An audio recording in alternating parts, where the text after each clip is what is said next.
2024년 10월 19일 연중 제28주간 토요일 제1독서 사도 바오로의 에베소서 말씀입니다. 형제 여러분, 나는 주 예수님에 대한 여러분의 믿음과 모든 성도를 향한 여러분의 사랑을 전해 듣고 기도 중에 여러분을 기억하며 여러분 때문에 끊임없이 감사를 드립니다. 그 기도는 우리 주 예수 그리스도의 하느님 영광의 아버지께서 여러분에게 지혜와 계시의 영을 주시어 여러분이 그분을 알게 되고 여러분 마음의 눈을 밝혀주시어 여러분의 부르심으로 여러분이 지니게 된 희망이 어떠한 것인지 성도들 사이에서 받게 될 그분 상속의 영광이 얼마나 풍성한지 여러분이 알게 되기를 비는 것입니다. 또 우리 믿는 이들을 위한 그분의 힘이 얼마나 엄청나게 큰지를 그분의 강한 능력의 활동으로 알게 되기를 비는 것입니다.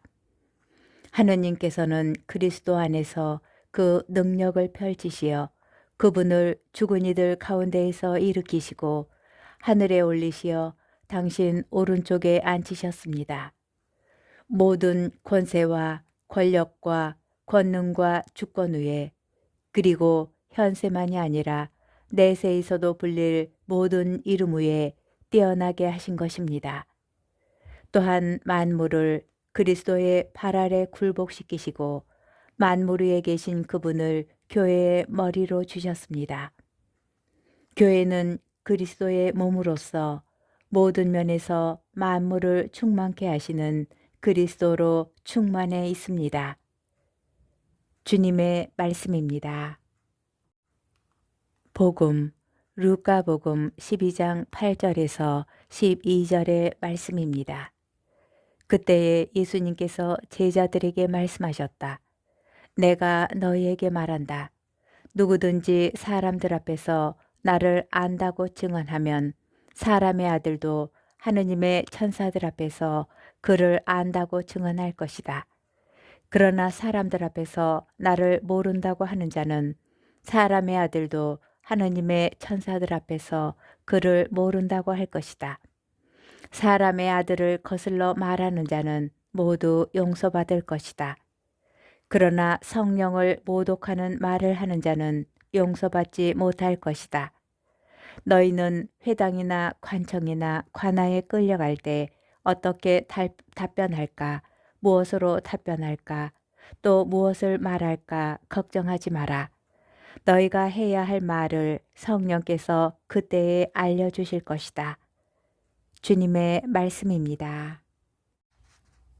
오늘의 묵상.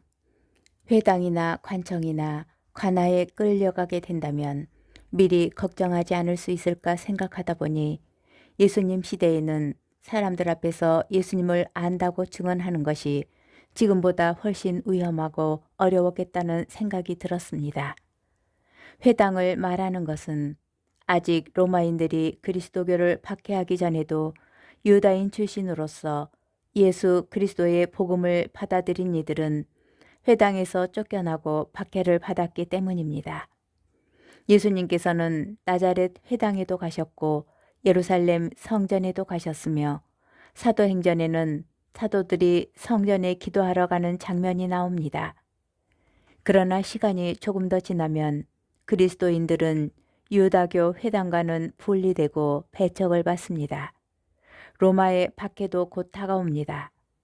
복음서가 작성되고 나서 200년이 넘는 기간 동안 교회는 박해를 받았고 예수님을 안다고 말하는 것은 곧 목숨을 내놓는 것이나 마찬가지였습니다.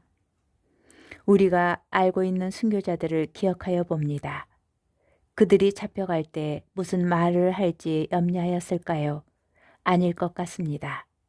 그들은 세례를 받는 순간부터 이미 순교를 각오한 것이었고 회당이나 관청이나 관아에 끌려가는 것은 사람들 앞에서 그들의 신앙을 당당하게 증언할 마지막 기회였습니다. 그들은 살아남고자 할 말을 고민하지 않았습니다. 신앙을 고백하고 그것도 아름다운 문장을 만들려고 애쓰기보다 지극히 단순하게 목숨을 내놓음으로써 신앙을 고백하고 죽었던 것입니다.